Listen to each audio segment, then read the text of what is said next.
Welcome back. This is Dr. Jin Sung, where clinical excellence meets excellent results. As you already know, we have launched our educational modules on lifestyle, diet, and nutrition. The educational module is currently open. Please sign up on the link below. Today's video is a little snippet from these modules. Hope you enjoy. Welcome back. This is Dr. Jin Sung, where clinical excellence meets excellent results. Today we're going to talk about the step-by-step evaluation of gastrointestinal disorders. This will give you some guidance as to what type of practitioners you want to meet out there, what kind of tests that you need to do in order to figure out what the underlying mechanisms might be. So let's get right into this. The number one thing really is the patient history.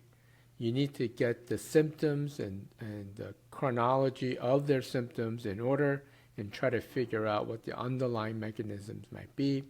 You have to assess dietary and lifestyle. If you look at our patient intake form in our office, we have a big space for diet. We want a 3 to 5 day food diary. What are we eating typically, and how do we manage these patients?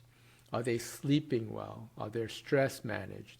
You really have to go deep into the patient history in order to figure out what you want to do with these patients. Also review medical records.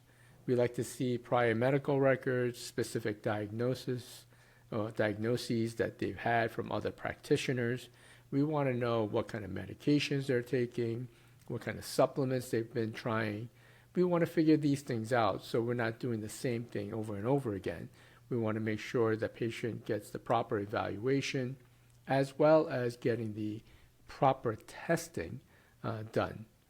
You also have to look for red flags, things like unintentional weight loss, could be cancer, rectal bleeding or difficulty swallowing. You want to definitely rule out these mechanical issues or underlying pathologies. So a thorough symptom questionnaire along with the proper history would be vital in terms of trying to assess a patient with gastrointestinal disorders.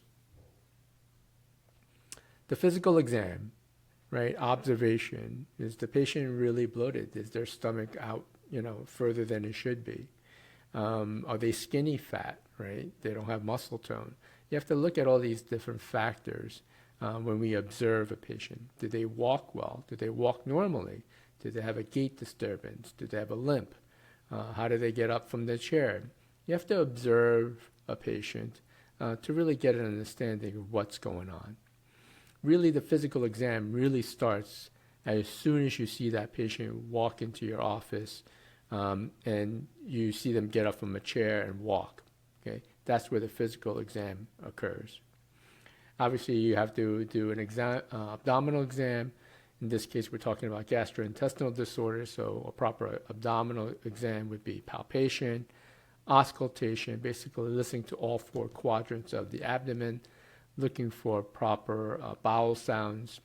You also have to percuss the abdomen, and you have to figure out if there's any solid masses or abnormal sounds when you're palpating or percussing, okay?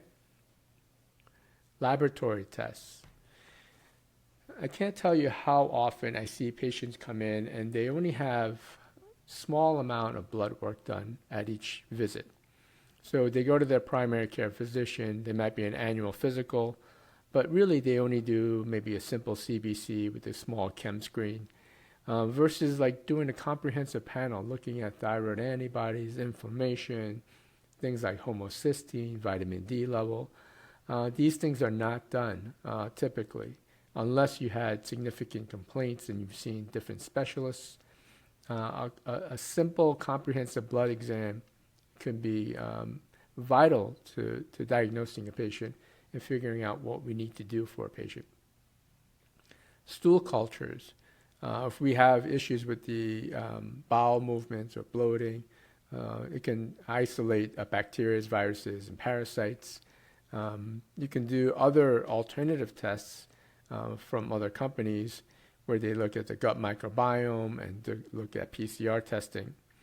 You also need to do a fecal occult blood test make sure there's no blood in the stool when they have abdominal complaints. So a comprehensive laboratory evaluation is necessary to evaluate a patient. Imaging. We find that most patients that come into our office, because they have chronic issues, they've already had a lot of testing done. And tests like abdominal ultrasounds will rule out liver issues, gallbladder issues, pancreas, basically looking at all the different organs of our GI tract.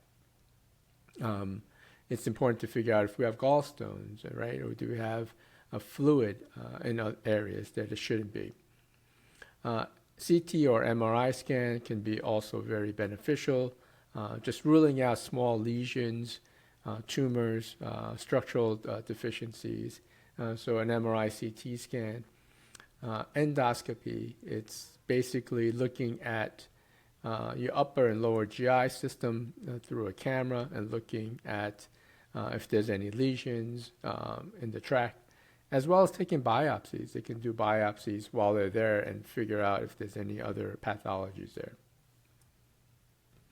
Functional testing. You can do things like gastric motility test. Do we have proper emptying of the gastric, of the stomach? So look at gastroparesis can be diagnosed. You can also do breath exams for SIBO or small intestinal bacterial overgrowth. You can do a 3-hour lactulose test. You can do lactose intolerance testing, and even H. pylori testing. So a proper evaluation utilizing breath tests can also be beneficial in diagnosing a patient. With like the H. pylori test or urea breath test, you do want to avoid antacid medications maybe 2 to 3 weeks prior to doing the test. If you're on antacid medications, it can be falsely negative, okay? Specialized testing, you want to rule out things like celiac disease. This is a blood test. You can do anti-tissue transglutaminase antibodies, as well as anti-endometrial antibodies. And this can rule out celiac disease, but not gluten sensitivity. Gluten sensitivity can be a little bit more expansive. There's a lab called Cyrex Labs that will run tests and figure out what gluten protein you might be having an immune reaction to. So doing expanded Cyrex testing might be helpful in terms of figuring out if you have a gluten sensitivity. Small intestinal bacteria overgrowth, like I said, you can do hydrogen and methane testing. You can utilize a 3-hour lactulose test to do that. You also can do food allergy testing. You can do an IgE test.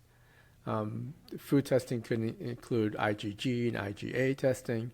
There are a variety of different tests that can be utilized for food testing. At the end of the day, no food test is going to be perfect. So even though it's negative on testing, the patient would eliminate a food. Let's say the test comes back, it's negative for dairy. Yet when they eliminate dairy, they feel so much better, right? So no food test is exactly perfect. One clinical tidbit is if you're going to do an IgE, IgG, IgA type of food testing, I think it's important to look at your total level of immunoglobulins. So you can do a blood test to look at your total IgG, IgA, and see if you actually have enough immune cells, or IgGs, or IgAs, to do a proper food test. You have to have the right levels of these immunoglobulins in order to be positive on a food test. So doing that might be beneficial prior to doing the food test itself. Okay. Histological exams, endoscopies. You can do biopsies, right? You can do cultures. You need to be able to do these types of things to rule out either microvilli blunting for celiac disease, or H. pylori infection in the stomach or upper GI. It's important to do these tests to figure that out. the clinical approach is you do the initial exam, right? A thorough history will dictate the testing. So we don't want to do all the tests that we just mentioned. You want to do a thorough initial evaluation and say, clinically or in terms of clinical management, what kind of tests should we do? Should we do an MRI, CT? Should we just do a stool pathology test? Should we do or refer out for an endoscopy or colonoscopy? Obviously, you have to see a gastroenterologist to do these types of things. I think patients get very frustrated because there are tests available, but their primary care won't order them, or they won't send them to a specialist because they feel like, that's a very common problem. Just take an antacid or take this medication and you'll be fine. And patients do often get frustrated because they can't get the proper testing done through their insurance company. And some of these alternative labs are not covered through the insurance. So that's, quite a bit of out-of-pocket expense for some patients. So the functional medicine world, sometimes it can be expensive for patients. And if you're, underprivileged or you don't make that much money, it's hard to get the proper care for yourself because, when you go to a functional medicine practitioner or a doctor who does diet and nutrition, it's not a 10-minute visit. It's often an hour visit. And the insurance companies really don't compensate doctors to see a patient for an hour. So oftentimes it ends up being out of pocket. So I guess there is some limitation in terms of access for certain patients to this type of evaluation because they just don't have the insurance or the means to go and see a practitioner who understands this. After you get all the testing, you have to interpret it, figure out what is going on, and how do we manage it. Once we get the initial assessment, and then you correlate it with testing, then you interpret it, and then as functional medicine practitioners or natural care practitioners, or any physician, right? They need to interpret this and then come up with a course of management. Now, course of management depends on who you go to. So if you're looking for a more natural approach, you'll end up going to a functional medicine practitioner, naturopath, chiropractic physicians. So it really just depends. But at the end of the day, you want to be thorough if you have an underlying issue that you really can't figure out what's going on. So then you got to do follow-ups. Oftentimes we lose track of patients. They'll do the initial consult and then they get the management portion and then they don't follow up, right? They don't follow up with their care or they think they're done. They do like 2 weeks or 3 weeks of some sort of care plan and they think they're done. Really, they need to be followed up at least in the beginning, maybe bi-weekly, and then 1 month at a time.